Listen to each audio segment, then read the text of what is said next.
urubyiruko biravuna. Saa munani zo muzatsi saa 9 kuko.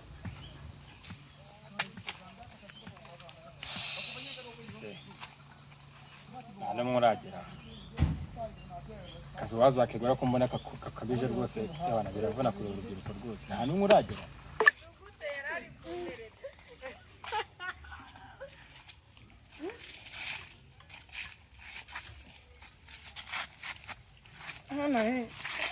Sinkube kandi ntabwo uri inshuti nziza.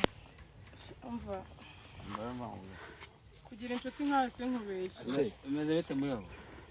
None se aho kamubaza. Aka nakabari mujemo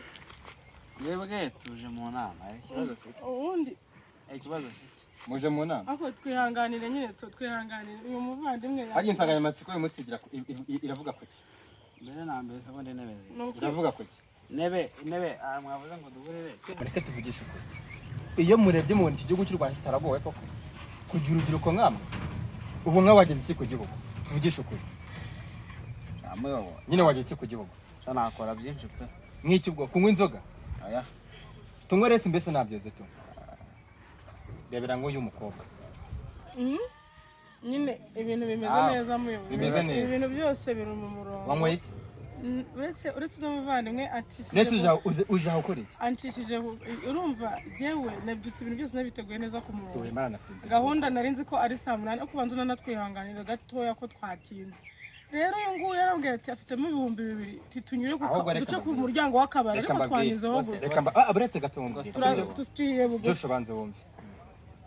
natorewe kuyobora urubyiruko ntabwo natorewe kurubaha siko bimeze ikiza nuko iwanyu mazi wenda azakanya vugana papa wawe aya siko bimeze ghost tubabarire kabisa rebera nk'uyu mukobwa washika no kwambara ubusanga ntabwo ndi gushaka nyine ngiye nasabye imbabazi ikibazo nuko ragiza ku kabari ariko sinzongera no kureba ku kabari nacyo basi mwicare mutago utegereza abandi ajyanye turabisubira ku mwicare mutago ntabwo mubona yuko mukeneye kuzagira icyo mugiza kugira ku gihugu koko igihe buri gihe murandwana no guhinduka muyo ngatuvugisha uwabyitse uko mu gitondo mbere yo kupanga kuza hano umunsi nibura wapanze nabyutse ngira Hello bafana banjye nongeye kubasuhuza nizere ko umumeze neza deni rero bajya bavuga ngo ubwiza bw'umukobwa n'umusatsi wowe ushaka kwisukisha ibisuko byiza kandi ku giciro gitoya mpamagara gana Nyirangazari tubikurikirane ndabakunda naho ndegera abana bo bimeze bite se manye konde buyungu none hari konde bari mu kinyaga wowe ugiye papa wawe boy Monica yangize salam konde abantu bari ubugira papa wawe wowe mukiki nere suvuye boy mena kambyara kwa muganga nagiye gufata imuti nimwe mwajyanye uyu musanze hano mu nzira ntabwo nari najyanye n'iki wowe yewe ndimo ndategura abana ngo bajye ku ishuri kandi ibintu biri mu rubyiruko mwirwa mwurora ubwo ubona muve no mu biruhiriye ngo yari mwarimu kareko duhuriye mu nzira yasinze nabwo ati waje kujya mu nama turebe ni umutima dugutanjugunyira umuti waraye ewani wo ni umuti kabisa tuvugisha saba ko ndabaserebu nene se turahera mu byukuri turahera ku nzoga turahera mu icupa turahera mu kabari duhere ngora mwese ari mwarimu ndavunika kabisa duhere mu kabari duhere mu icupa duhere byagenze gute simbizi pe ubwo duherukana ubushize twari twavuze ko duhira aha ngaha tugakora iki inama